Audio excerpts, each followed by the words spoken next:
When you're going through a divorce, sometimes what you want most is a giant hug from somebody who's been through it and knows exactly what you're going through. And that hug can be a lot of different things. It can be support, a listening ear, somebody to tell you how to do things, somebody to just tell you that you're not going crazy and that you're going to be okay. And it can also mean that you are looking for someone to help you deal with all of the mental and emotional stress that you're feeling as you go through your divorce. Well, guess what? This podcast, Becoming You Again, is all of that. I am your host, Karen Nelson, and you are listening to episode number 188. Welcome to Becoming You Again, the podcast to help you with your mental and emotional well-being during and after divorce. This is where you learn to overcome the grief and trauma of your divorce.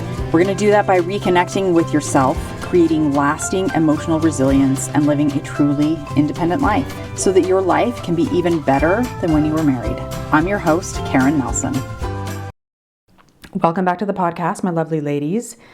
Today we're going to be talking about catastrophic thinking and how to kind of not do that anymore, or at least become aware that you're actually doing it.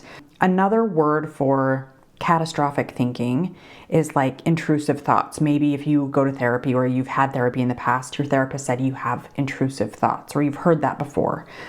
But catastrophizing, thinking in the worst case scenario, is the same as intrusive thoughts. They're thoughts that just come in and kind of take over your brain, and you spin out and you become very anxious or worried about what is going to happen in the future, or sometimes even like what happened in the past and you want to go back and change the past. Either way, whatever happens, in this podcast today, you are going to learn basically what catastrophic thinking is, how to know if you're doing it, and then what you can do to get yourself to pull yourself out of this way of thinking. Because I can promise you this, if you are finding yourself spinning out in these scenarios in your brain of worst case scenario over and over again, I am sure that you do not feel good inside your body, inside your mind, that there's a lot of probably negative self-talk. There's a lot of beating yourself up. There's a lot of feeling very tense and tight in your body because of the worry, because of the anxiety, because of the fear and the uncertainty. So let me help you and guide you through this way of thinking so that you can first become aware that you're doing it and then pull yourself out of it when it starts happening. Because I'm not telling you that you're going to never think catastrophically again. You still might. But the goal is to be able to pull yourself out of it quicker so that you don't have to feel so terrible all the time. Catastrophic thinking, very common. As you're going through a divorce, maybe even after you're divorced. And again, it kind of goes back to this idea of looking at the future, and there's a lot of uncertainty with our future. We already know this, right? We don't know what the future is going to look like. Nobody knows what the future is actually going to look like. And so our brain does this thing where it's like, oh, let me just tell you what I think is going to happen based on past events or based on things I've seen in movies or I've read about. And so when you go through a divorce, and if you've never gone through a divorce, or maybe if you have gone through a divorce, either way, your brain is like, okay, let's just take this and let's think about what could possibly happen in the future. And then because our brains have a negative bias naturally, all of our brains have been predisposed to have a negative bias because back in the day, and by back in the day, I mean like thousands and thousands of years ago back in the day, that negative bias really served us. It really helped us decipher between what was safe and what could potentially mean a threat to our survival.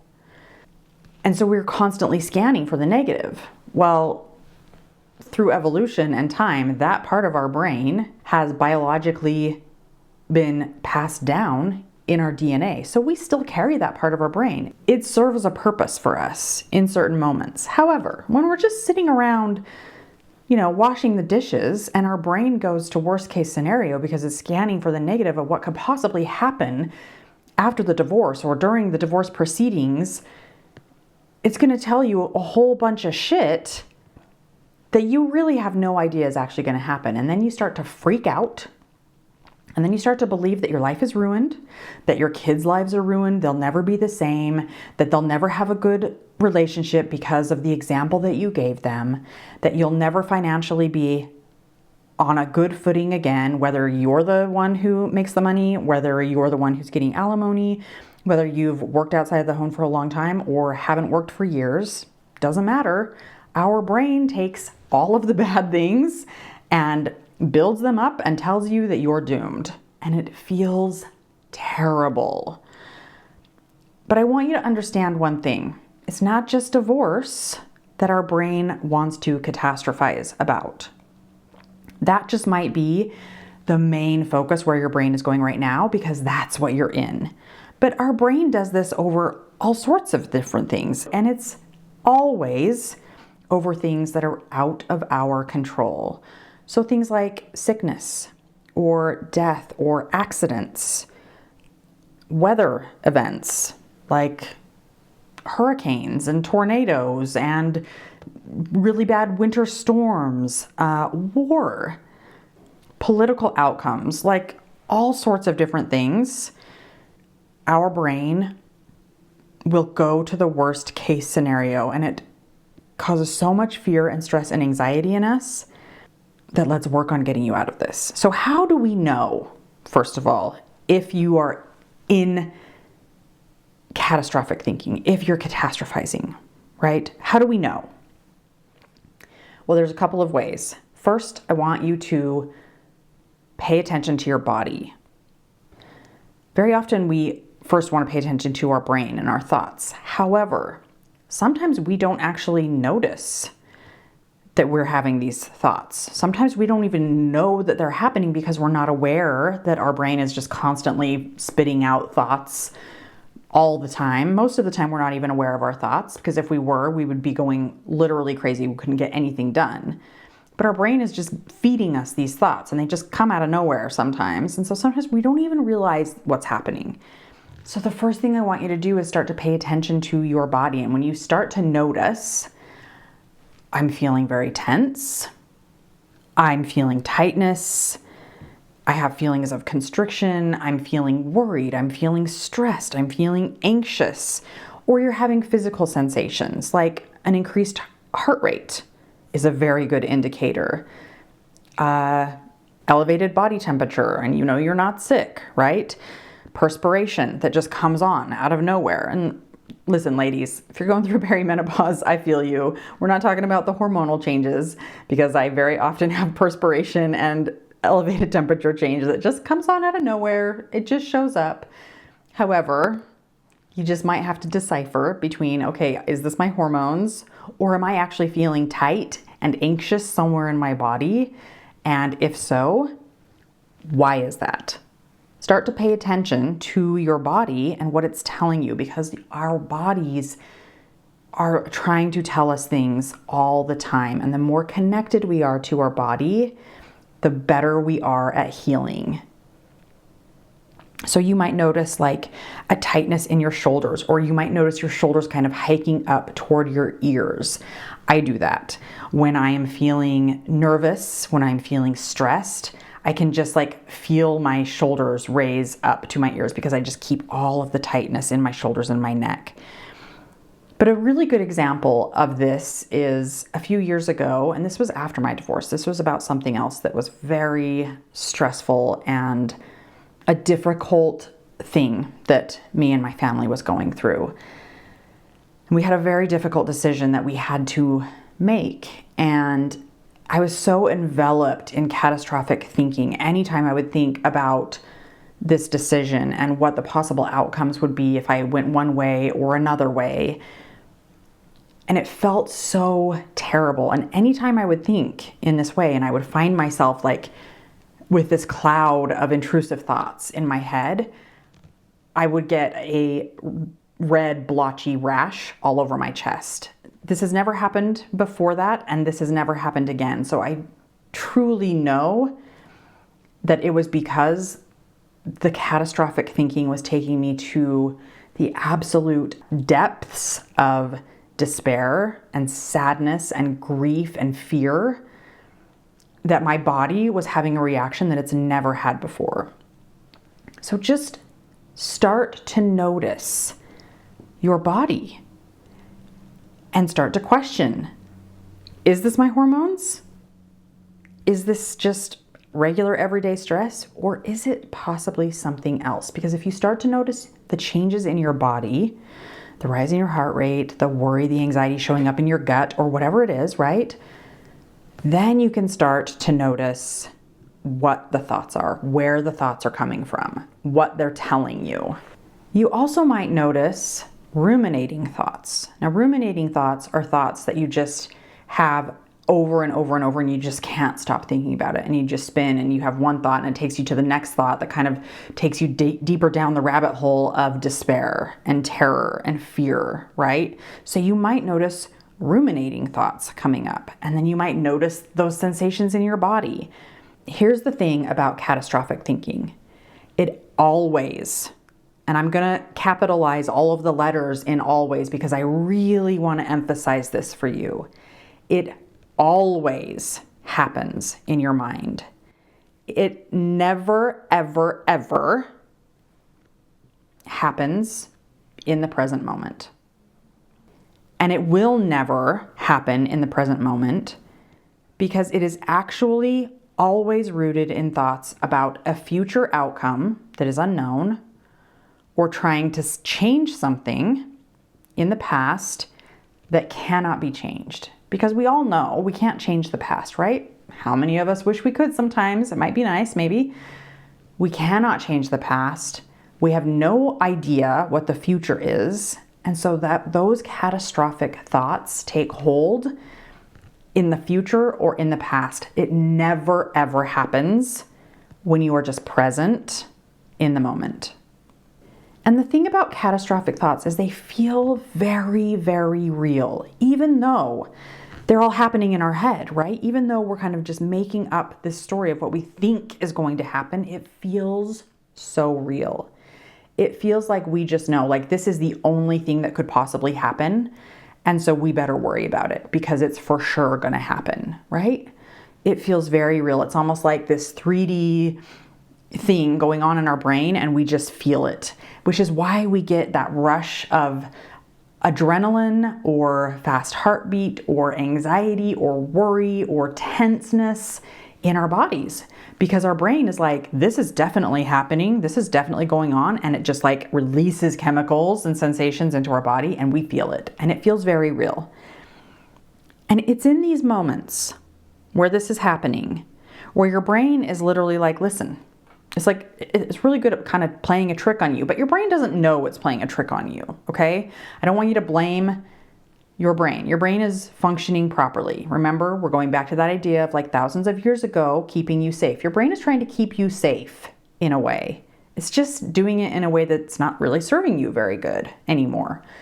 That's why we want to be aware of it. But basically in these moments, your brain is like, listen, this thing that's going to happen in the future, that we're pretty positive is going to happen in the future, if you worry about it, and if you stress about it, and if you think about it more, then you're probably going to be able to change it or change the outcome or solve the problem. So let's just keep thinking about it and keep worrying about it and keep stressing over it.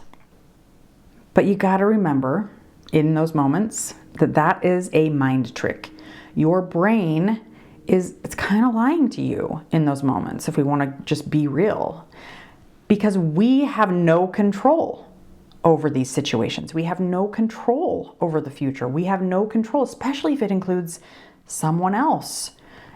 And so if we're talking about like a divorce, right? If we're talking about the divorce decree, how much time you get, how much money you get, what your life is going to look like after the divorce, any of those things. That includes a lot of other people and moving parts and pieces that we have no control over. But our brain is like, oh no, even though you think you don't have control, you do. You can definitely think about this a lot and come up with some kind of solution, but it's a lie. It's a lie. I tell my clients this. It's almost like when we worry about the future and we try and come up with some solution to something that hasn't happened yet, that we don't even know is for sure going to happen, but we think we know, right? When we try and do that, it's almost like we're trying to put together a 500-piece puzzle and we only have 10 of the pieces.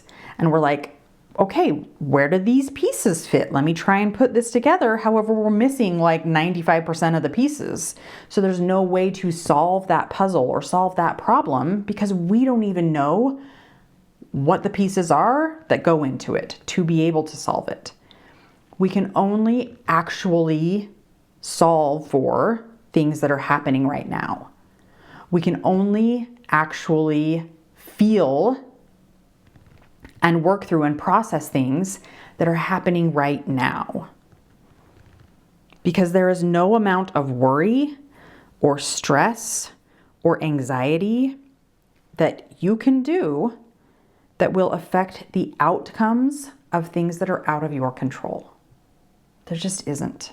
And I hope that you take that as good news, because that might release the pressure of feeling like you have to worry about this, or you have to stress about this, or you have to feel scared about this. Because the reality is, you don't. We can only do what we can do, and we can only respond in the present moment. We can't respond to the future because it hasn't happened yet. And we can't respond to the past because it's a memory and we can't change it. We can only do what we can do and only respond in the present moment. Now, again, I don't want you to go and blame yourself that this is happening when you start to notice it. That's not where we're going. We never want to step into self-blame, especially when it comes to our brain, because our brain is, again, it's functioning in the way that it's supposed to. That it's like an old program. Like, think about computer programs, right? It's like an old program that's been running and running and running, and it just hasn't been updated to the new program. Well, we want to become aware of what's happening so that we can update our brain with new information and go, listen, brain, thank you so much for trying to protect me. I get it. I understand that you think this is protective, but it's actually creating a lot of pain for me, and it's not actually helping me. So thank you for trying to protect me. I know you're not trying to do it intentionally, but also I have another way. And that way is what I'm going to talk about next. We first want to ground ourselves in the present moment, because again, we can only respond in the present. And in reality, most likely when your brain is going into catastrophic thinking, whatever you're doing in the present moment that's happening, it's probably actually pretty boring.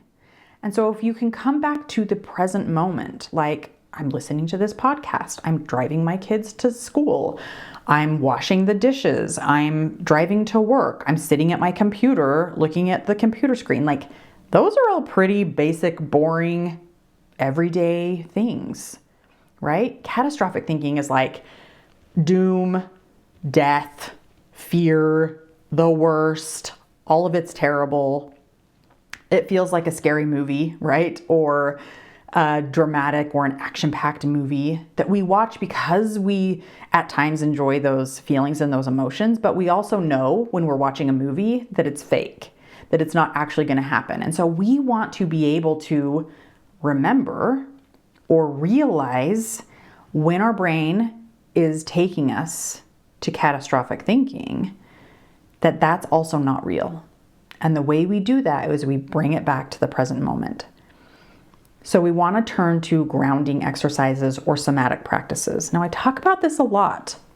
I think the last few episodes of my podcast, I've talked about first turning to a grounding practice or a somatic exercise, like over and over and over again. It's like the first piece of advice that I will give you. Because what a somatic practice does, and that basic somatic just means body. It means you're paying attention to your body, and grounding just means bringing you to the present moment. So we're bringing our body into the present. We're recognizing that we are here now, not in the future, not in the past. We are here now, and we are present with it. We're aware that that's happening.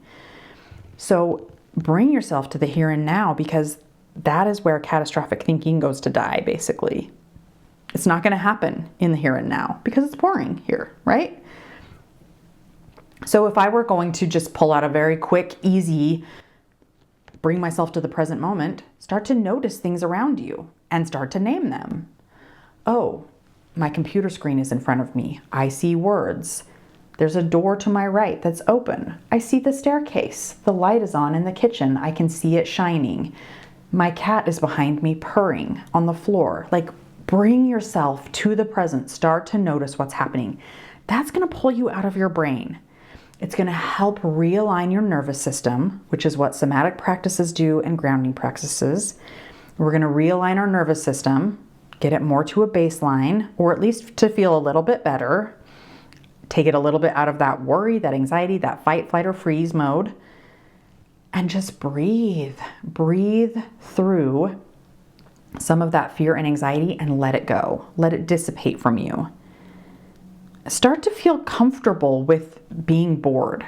Because again, when we're in the present moment, very often, one of the reasons we feel very safe in the present moment is because it's pretty boring, typically. Now, obviously, if you're in your present moment and you are not safe, then get to a place where you are safe, like physically safe or emotionally safe. Go lock yourself in the bathroom, leave the house, do whatever you need to do. But for the most part, most of us, when we come back to the present moment, we are actually very safe. And we got to remind ourselves of that. And that safety is maybe kind of boring. And there's nothing wrong with boring. I think we've been told this lie that like being bored or boring or living a boring life or whatever, right? There's something wrong with that. And we shouldn't seek for that. But that is truly where we can find emotional safety. And I'm not saying you have to change your life if you love adventure and all that. That's not what I'm saying. I'm just saying allow yourself to feel comfortable in the boring if that's what's happening in your present moment and it feels safe and real. Let that be. It's okay. So be here in the now and then give yourself some compassion. Like, remember what I just told you about talking to your brain and letting it know, like, thank you for trying to protect me, but also it's not really an effective use anymore. We don't want to beat ourselves up. We don't want to turn to, you're so stupid, brain. I hate you. Why do you always do this to me? You're the worst. You always make me feel like shit. And like, why do you always have to feed me these thoughts? And I just wish they would stop. And I hate myself so much. I'm so broken, like whatever, right? I don't know what your brain is telling you, but it might be similar to some of those thoughts because I've had some of those thoughts and my clients have some of those thoughts, but it's not useful. It feels terrible. We beat ourselves up and it's just like an added layer of suffering that is unnecessary. So in these moments, when we come back to the present and we recognize what our brain is doing and our body is starting to relax and realign, we want to turn to self-compassion. We want to be like, brain, thank you.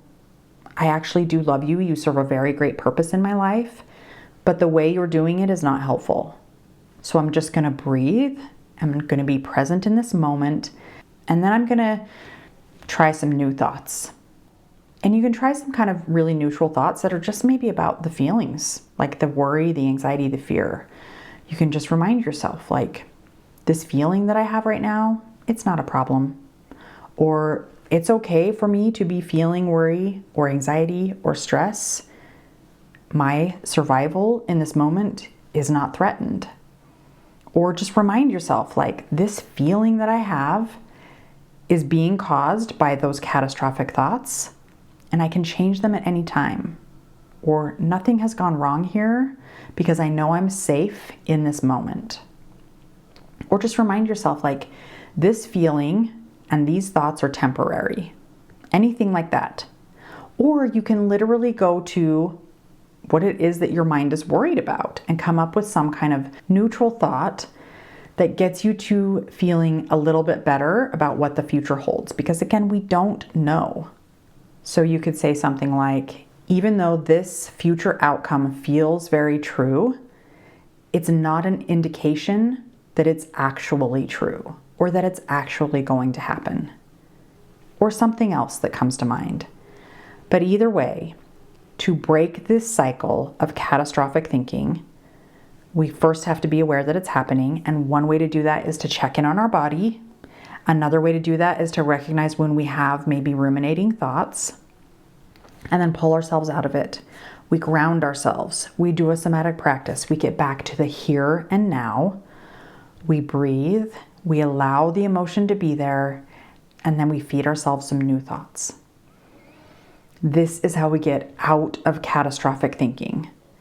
We may not be able to break the cycle forever, but we may be able to break it in some of those really intense moments when we just need a break. You deserve this. You are worth this. It might take some practice. That's okay. There's no race that we're trying to win here. It's just your life, and we're just trying to do a little bit each day.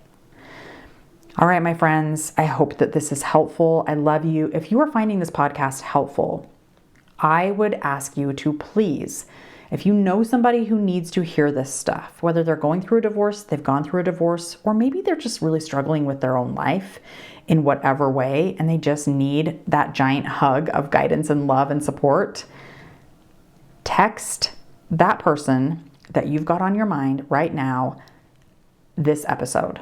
Send it to them and say, listen, I think this could really help you. Here you go. I love you. You're welcome. So do that right now and then go work on breaking the cycle of your catastrophic thinking. As always, I will be back next week. Hi friend, I'm so glad you're here and thanks for listening. I wanted to let you know that if you're wanting more, a way to make deeper, more lasting change, then working one-on-one with me as your coach may be exactly what you need. Together, we'll take everything you're learning in the podcast and implement it in your life with weekly coaching, real-life practice, and practical guidance. To learn more about how to work with me one-on-one, go to KarenNelsonCoaching.com. That's www.KarenNelsonCoaching.com. Thanks for listening. If this podcast agreed with you in any way, please take a minute to follow and give me a rating wherever you listen to podcasts. And for more details about how I can help you live an even better life than when you were married, make sure and check out the full show notes by clicking the link in the description.